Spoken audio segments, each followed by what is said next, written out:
Shalom and welcome to Temple Talk. This is Yitro speaking to you from south of Jerusalem here in the holy and beautiful land of Israel. Today is the 20th day of the month of Shabbat, 5784. It's January 30th, 2024. This coming Shabbat, we are reading parashah Yitro, beginning in the book of Exodus, chapter 18, verse 1, concluding chapter 20, verse 23, and, of course, parashah Yitro, named after the father-in-law of Moshe Rabbeinu, of Moses, our teacher, is the parashah that contains the Ma'amad Sinai, the revelation at Mount Sinai, and of course, Seret HaDibrot, the 10 Commandments. So it is really what it's all about. This is the highlight. This is the three, remember the 3 days? The 3 days that Moshe said to Pharaoh when he first approached Pharaoh and said, give us 3 days in the wilderness to worship our God. These are the 3 days. They don't arrive at Sinai until almost 2 months after they left Egypt. But these are the 3 days that Moshe was referring to, and the actual Sinai revelation, the actual delivering presentation of the 10 Commandments, took place on the 50th day after Israel left Egypt. So we're going to be talking about that a lot. But before we do, let's mention that this coming Shabbat is also Shabbat Mavarachin, meaning it's the Shabbat that precedes Rosh Chodesh. Rosh Chodesh Adar Rishon, first Adar, will be next Thursday evening, Friday, and also Friday evening, Saturday, meaning Shabbat. It's a 2-day Rosh Chodesh, and it is the first of the 2 Adars which we have this year in our Shana Mu'uberet, literally our pregnant year. And this month is added in order to keep Passover in its proper season, meaning in the springtime after the vernal equinox, and therefore all the holidays in their proper time, because the year for holidays, the new year for holidays, as well as for the reckoning of the years of kings, is Nisan, of course, the month of the Exodus from Egypt, the month of Passover. So we have 2 Adars this year, meaning that we won't be celebrating Purim until Adar Sheni, second Adar. The first Adar is really the extra Adar. And so we have a 13-month year, and of course the reason is because Judaism reckons by the lunar calendar, which is 354 days, and so it's not in sync with the solar calendar, which is 365 days. So every few years we need to add in an extra month in order to, again, like I said before, keep our holidays in their proper seasons, because our holidays, of course, are as well as holidays that celebrate historic events like the Exodus, the receiving of the Torah at Mount Sinai, and of course Sukkot also celebrates the booths that we dwelled in when leaving Egypt.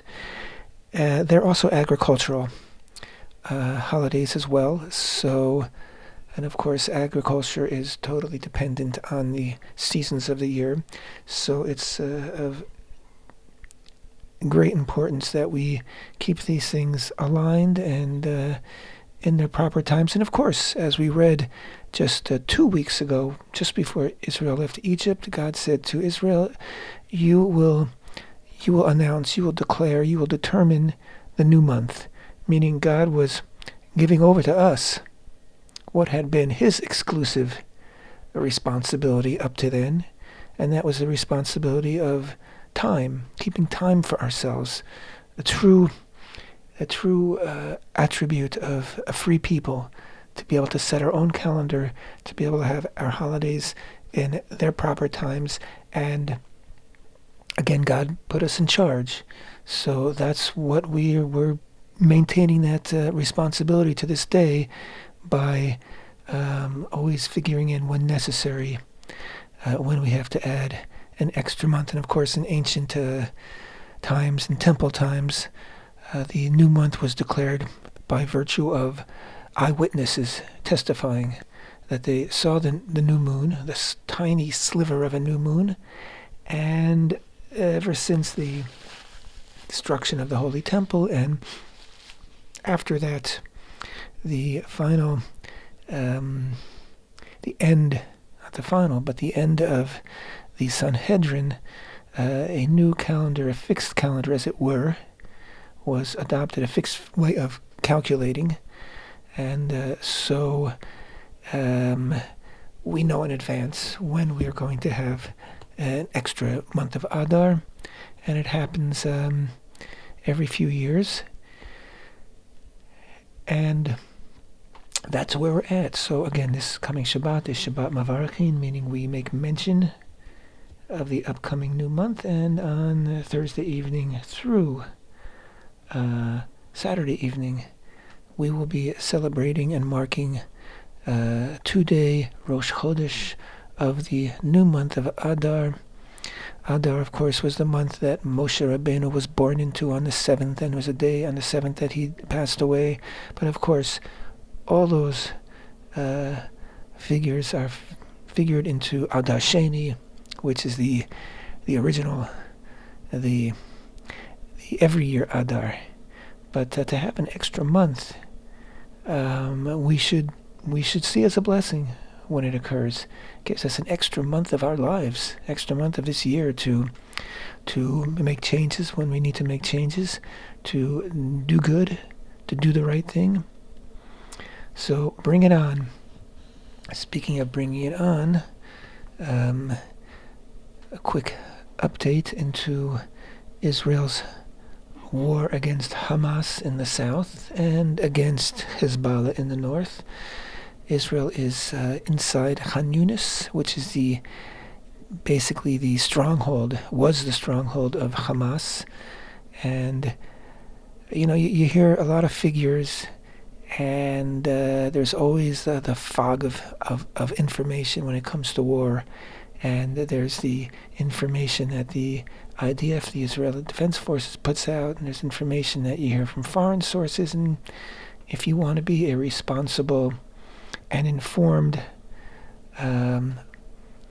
follower of the war, you need to make some honest decisions about what you consider to be reliable information. So I have my sources that I consider to be reliable, and again, I don't rely on a single source. I rely on a number of sources, and sometimes you have to sort of take all the sources and filter through them and see where you think that things are really at. Now, according to much reported from the Israel Defense Forces, and quoted, of course, from them for all over, was that until I think about a week ago, it was announced that Israel had killed 9,000 Hamas terrorists, of about an estimated between 30 and 40,000 Hamas terrorists, meaning Hamas armed terrorists. And in addition to that, another 9 or more thousand were injured and out of service. They're out of order. So Israel had eliminated about half of the Hamas terror force. Now what I'm reading, Israel is in Khan Yunis, and there's really, really intensive battles going on in Khan Yunis. Israel has successfully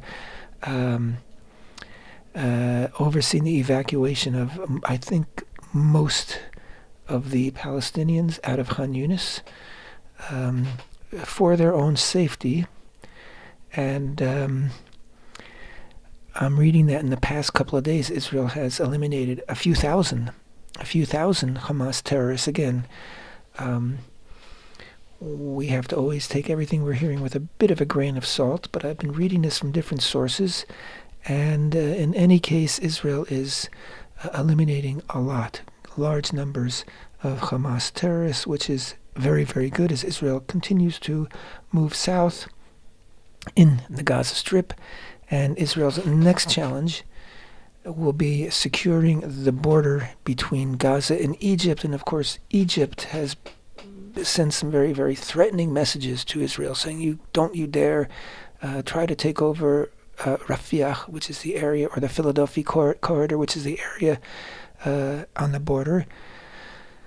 Or, they may take back their ambassador, they may rescind the peace treaty, all sorts of big threats. It seems that their big fear is that Israel is going to open up the border to allow Palestinians to enter into Egypt, actually, the Sinai Peninsula, the northern Sinai Peninsula, which is hundreds of miles away from Egyptian population. But that seems to be Egypt's fear. Of course, they have been fortifying the wall in that border with Gaza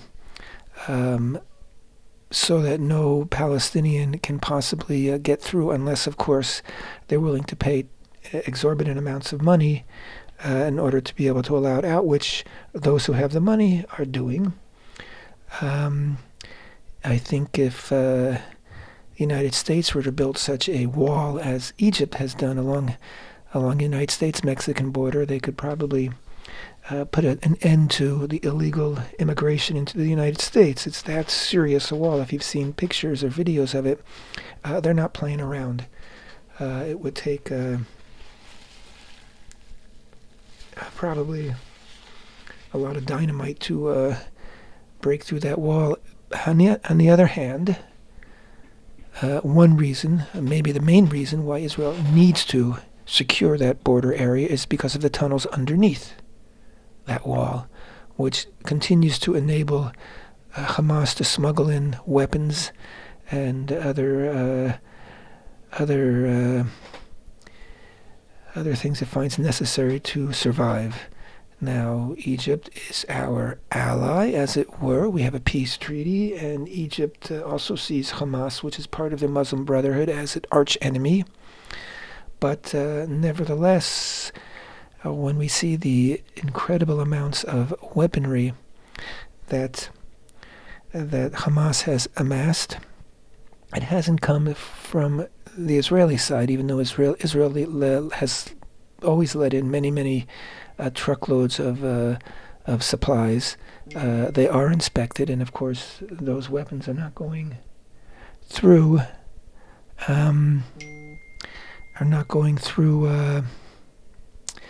the Israeli border crossings. So they're all coming in through Egypt. Does Egypt officially sanction this? I don't think so, but I imagine that with enough money you can bribe any Egyptian officer or policeman or soldier who's at the border and get into Gaza, whatever you wish to get into Gaza. So Israel needs to be present there, and hopefully in the upcoming weeks Israel will be moving into that position. Of course, the United States is pressuring the United States is pressuring Israel to basically conclude our war against Hamas. And that, I imagine, is mainly for Joe Biden's election prospects, since he has a very serious progressive wing of the Democratic Party, which is very anti-Zionist, anti-Semitic, and very pro-Hamas. And they will do anything they can to keep Hamas alive, and they're pressuring Biden to pressure Israel. And of course, if Israel does not conclude this war with a total and absolute victory over Hamas, then Hamas will stay alive, and Hamas will be back to do what they've threatened to do over and over and over again.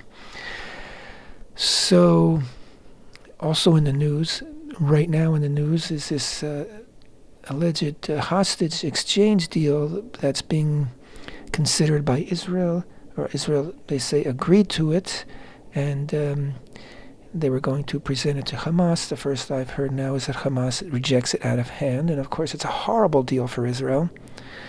it would mean a pause of a couple of months, a pause in the fighting, which means an end to the war, which means in giving Hamas the ability to rearm, to re-entrench, to return. And it would also involve the release from Israeli prisons of hundreds, if not thousands, of Hamas terrorists, many of them murderers. And this would be an exchange for Israeli hostages, of course, in a three-step or something like that release, which, we don't even know. We don't even know who's alive. We don't even know who has who, whether they're all under the control of Hamas or some people are being held. We don't know these things.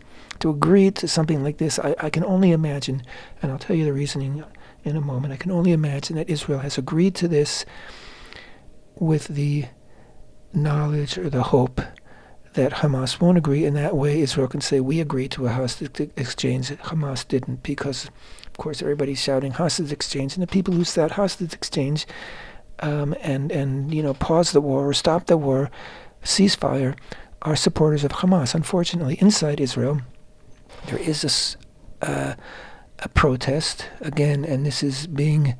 It started as a protest of some of the families of hostages to pressure the government into making some kind of a deal, and whether or not, let's assume that the original families of these hostages began to protest with all sincerity. They simply want their family members home and safe, and that's 100% understandable. But they've been commandeered by hard left elements who have connections overseas and are probably being funded by overseas by the usual funders of these very destructive types of protests. And so they want Israel to make a deal at any cost. Just make a deal. Doesn't matter. Stop. Let Hamas come back. And they're putting a lot of pressure on Israel from inside. On the other hand, this week, another protest also involving family members of hostages and family members of soldiers in Gaza have begun protesting on the Israel-Gaza border, where humanitarian aid has been entering. And Israel continues to allow humanitarian aid into Gaza, and these people are protesting, many thousands of people, trying to stop that aid from going in, saying, you're endangering our soldiers, our children, by allowing this aid to go in, because Hamas commandeers the aid. It doesn't go to it doesn't go to the Palestinians, and what they do is they take what they want, Hamas does, and then sells at exorbitant prices to Palestinians who can afford it, whatever's left over. We see photos and videos of them hijacking the aid trucks as soon as they get into Gaza, of them shooting at Palestinians who are trying to approach the trucks to get some aid. So why allow the aid to continue to go in? And of course, Israel's doing it because basically the Biden administration is compelling Israel to do it. That's, in return for the support that they are giving Israel. And they are giving Israel a serious support in terms of munitions and equipment and diplomatic support. But this is the price that the Israeli government feels compelled to pay. But there is a protest now, and it's growing, and they were successfully, for about 3 or 4 days, were able to block the trucks from going in. And then the Israeli police came and arrested many of them, and they were able to bring in aid, I think, yesterday. But so this is what's happening here in Israel. 99% of the people here in Israel just want Israel to finish this job once and for all. Finish as in destroy Hamas. Don't walk away until you've done that. And it can be done. And anybody who says, "Oh, it can't be done," yeah, it can be done. It will involve, of course, Israel to remain in Gaza, I personally think, permanently. And there was a very, what they call a controversial conference just 2 days ago here in Israel of people who want to resettle Israelis, Jews, into Gaza. And it was highly criticized by many people, but many number of Israeli government ministers and Knesset members making up about half of the actual coalition members in the government, attended this conference. And seeing that the trouble in Gaza really began when Israel pulled out in 2005, I think it's very reasonable that Israel should retake Gaza, maintain military control, security control of Gaza, and encourage and allow for Israeli settlement in Gaza. One of the government plans seems to be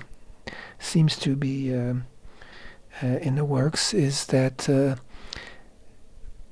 civilian administration in Gaza for the Arabs would be run by local clan leaders who actually have the authority over their clans to enforce whatever they are presenting.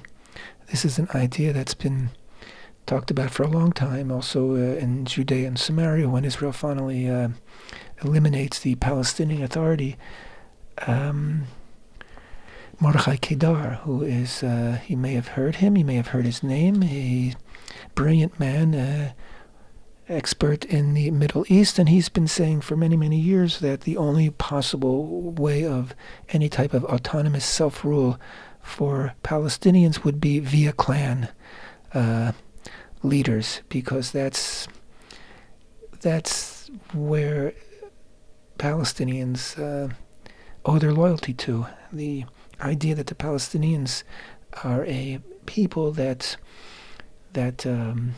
can work together as a people, let alone to live side by side with Jews or Israelis, it has proven itself to be not the case. The Arabs of Nablus, of Shechem, they don't mix with the Arabs of Hebron. They don't see eye to eye with them. They have no connection with them, and etc., etc. So that clan-type rule would seem to be the way to go. All right, I guess I've talked enough about what's happening here in Israel. Just one more minute about the north. Israel has been intensifying its attacks and reprisals in southern Lebanon, and Israel has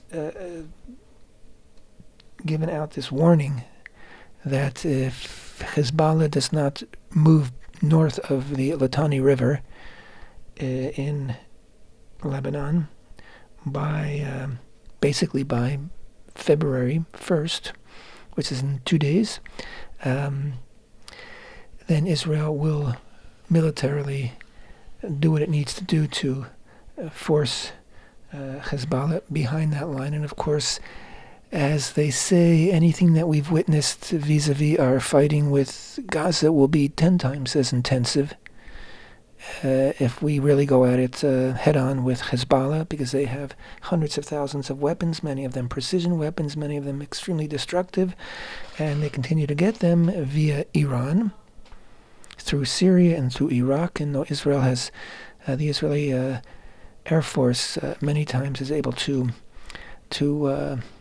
track down and destroy convoys of missiles going in. Many, of course, do get through. And so, yes, Israel could be in for some very, very difficult days, but we cannot allow our people, our citizens, to live in fear or to be threatened. And we have no choice but to fight back. Unfortunately, we have the ability to fight back successfully and put our enemies in their place and hopefully destroy our enemies. And of course, if the United States ever wakes up and decides to get out of bed with Iran and decides to fight back against Iran, which is attacking American bases, of course, killed 3 American servicemen yesterday in the Jordanian-Syrian border, then maybe the picture will change a bit here. Parashat Yitro. Let's read the first few verses in Hebrew, then in English. Vayishma Yitro, Magen book of Exodus, chapter 18, verse 1, Vayishma Yitro Kohen Midian Choten Moshe et kol asher asa Elohim leMoshe uleYisrael amo ki hotzi Hashem et Yisrael mimitzrayim. Vayikach Yitro Choten Moshe et Tzipora eshet Moshe achar shiluchea ve'et shnei vanea asher shem ha'echad Gershom ki amar ger hayiti be'eretz nokriya v'shem ha'echad Eliezer ki Elohei avi be'ezri vayatzileni mi'cherev Paro vayavo Yitro choten Moshe uvanav ve'ishto el Moshe el hamidbar shehu chone sham har ha'Elohim. Yitro, Jethro, the minister, the Kohen, the priest of Midian, he was a priest of Avodah Zarah, a priest of idolatry, and he was the world's greatest expert in idolatry. The father-in-law of Moshe heard everything that God did to Moshe and to Israel, his people, that Hashem had taken Israel out of Egypt. Yitro, the father-in-law of Moshe, took Tzipora, the wife of Moshe, after she had been sent away, and her 2 sons, of whom the name of one was Gershom, for he had said, Moshe that is, I was a sojourner in a strange land, and the name of the other was Eliezer, for the God of my father came to my aid, and he saved me from the sword of Pharaoh. Yitro, the father-in-law of Moshe, came to Moshe with his sons and his wife to the wilderness where he was encamped by the mountain of God. He said to Moshe, I, your father-in-law Yitro, have come to you with your wife and her 2 sons with her. And of course, Moshe goes out to meet his father-in-law. He prostrated himself and kissed him, and each inquired about the other's well-being. Then they came to the tent. Moshe told his father-in-law everything that Hashem had done to Pharaoh and to Egypt for Israel's sake, all the travail that had befallen him in the way, and all that, and that Hashem had rescued them. Yitro rejoiced over all the good that Hashem had done for Israel, that he had rescued it from the land of Egypt. Yitro said, Blessed is Hashem, who has rescued you from the land of Egypt and from the hand of Pharaoh, who has rescued the people from under the hand of Egypt. Now I know that Hashem is greater than all the gods, for in the very matter in which the Egyptians had conspired against them, Yitro, the father-in-law of Moshe, took a burnt offering and feast offerings for God, and Aaron and all the elders of Israel came to eat bread with the father-in-law of Moshe before God. Okay, so Yitro, as I said, and we learn this from Midrash, that he was the world expert in every type of Avodah Zarah, every type of idol worship that there was, and he was a searcher. He really was searching for the truth, but he didn't know of God. He didn't know of Hashem. It was also a midrash that he, along with Bilam and Bilam and Job, were the 3 advisors to Pharaoh in Egypt when we first began the book of Exodus, and Pharaoh says, let us come up with a plan to do away with this people Israel, because they're too many for us. And it was Bilam who said, let's just kill them, genocide. And Eov remained silent, which is the midrashic explanation for his later punishment. And Yitro said, I can't be part of this, and he ran, he fled to Midian. So he understood Egypt, he understood Pharaoh's plan, and so when he heard what had happened, and what Hashem had delivered Israel from Egypt, he understood right away. Hashem is, as he puts it, a mightier God than any of the other false gods. And then Hashem had done the right thing and delivered his people. And Yitro rejoiced. Vayihad Yitro. It doesn't get better than that. He is happy. He is happy because he sees Hashem in the world. And again, there's midrashic, there's discussion, ancient discussion. Was he mitgayer? Did he become a Jew? Did he join the Israelites in their religion?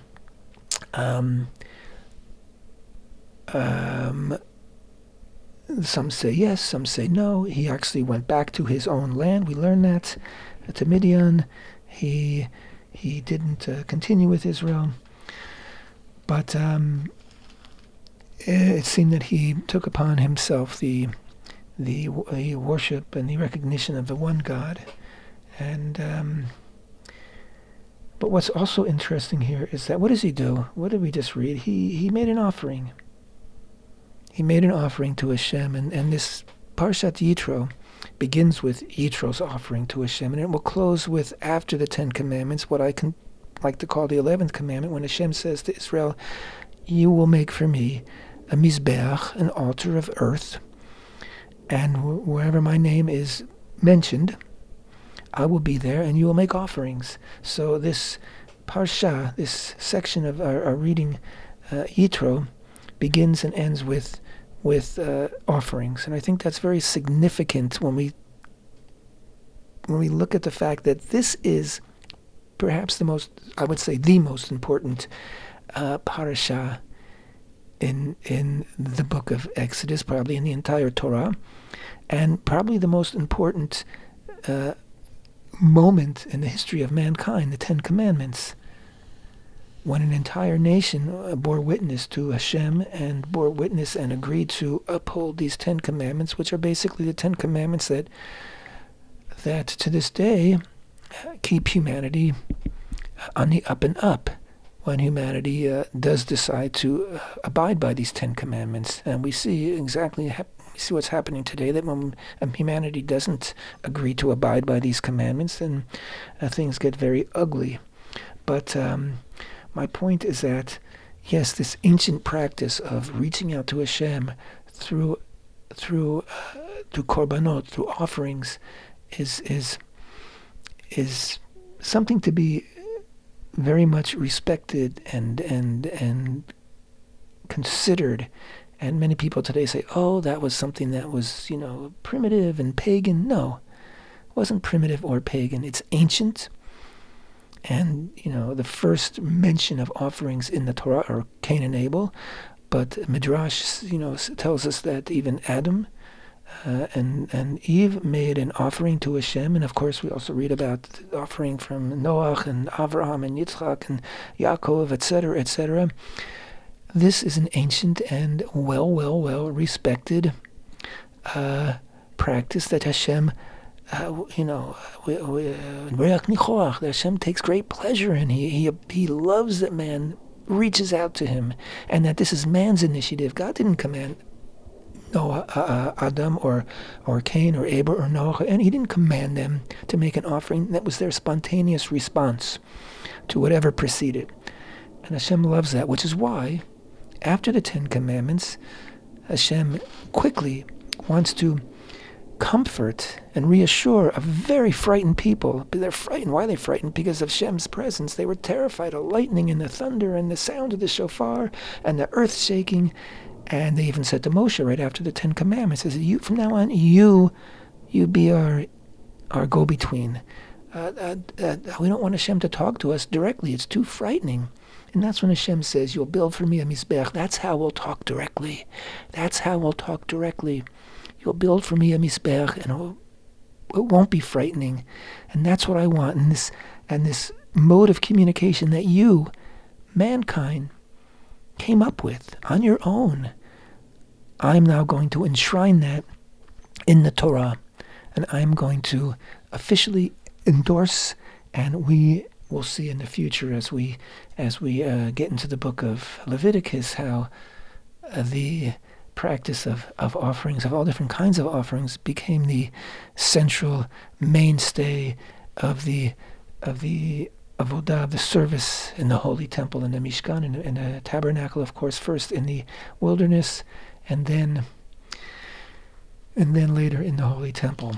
And one other point, we don't have too much time left, but one other point that is always mentioned, two other points. One is that right after we read that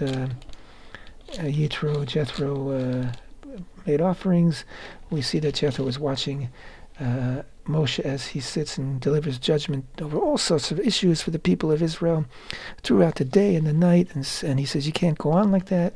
You have to have help. You have to appoint judges. So Yitro basically initiates what would become the judicial system in Israel, the Sanhedrin. The one last thing I wanted to mention is where it says that Israel encamped at Mount Sinai, but it wasn't Vayichan in the singular, as united people. And when we're united, when Israel's united, God talks to us directly. When Israel's united, we're strong. And that's the key to our survival, a key to our success. And I thank you so much for being with me. Temple Talk.